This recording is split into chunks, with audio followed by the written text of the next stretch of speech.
Barangay Kapitan sa Barangay Magsiko, San Fernando, Cebu. Patay sa ambos pasado alas 7 kagabi. Samtang patay usab ang usa ka lalaki nga nagpalit lang og barbecue niadtong higayuna og naangol ang iyang kauban. Siloan Mirondina sa report.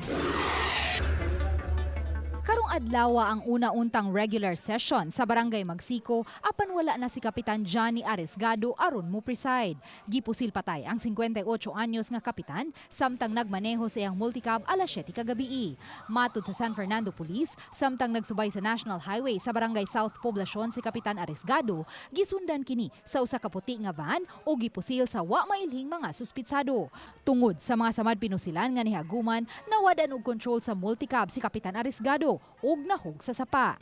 Matud sa mga nakasaksi, dinhi nagpark ang motorsiklo nga giluwanan nila ni Agnes ug Antonio ug samtang namalit sila og barbecue dinhing dapita, kalit lang nga naghaguros ang multicab nga giluwanan ni Kapitan Aresgado ug diretso kining natagak paingon ngadto sa sapa. Butor wen dungga naman nya ni agir ni kalit ang kuan skinan. Mora, wa mi bisikli lingi sad.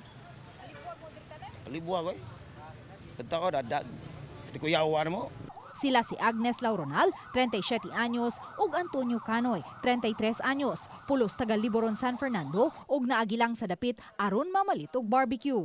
Matud sa hepe sa San Fernando Police, Chief Inspector Lymel Paskin, nakutluan gayud sa kinabuhi si Lauronal, samtang nagpaalim pa sa tambalanan si Canoy tungod sa mga samad ug bunog. Matud sa kamanghurang anak sa biktima, wa sila'y matumbok nga posibleng responsable sa hitabo tungod kay way nakabangi ang iyang amahan. Bisan ang mga kaubang opisyal sa barangay sa biktima, wa usay nasayran nga death threat nga nadawat si Kapitan Aresgado. Kana bitawng dili nimo binuhatan, di binuhatan si mong papa. Kay bawjud ka nga wa siya nagbuhat ana. Pero ang mga tao mo comment grabe kaayo nga abi na lang daw nga giingato gipatay kay tungod lang ana mga drugs ning ana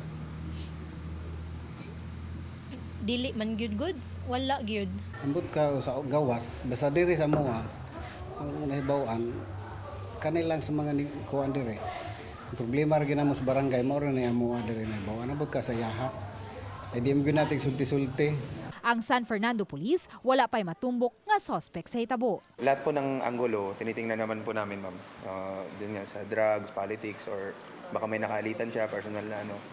Lahat po tinitingnan namin na anggulo. Tapos magpa-process of elimination na lang po kami kung anong pinakamalapit na anggulo na hopefully, pwedeng maging lead namin. Si Kapitan Aresgado, lakip sa tulo ka mga opisyal sa San Fernando nga nasikop niya atong 2017 tungod sa illegal possession of firearms. Uban ni Marlon Melgazo, Luan Mirondina, Balitang Besda.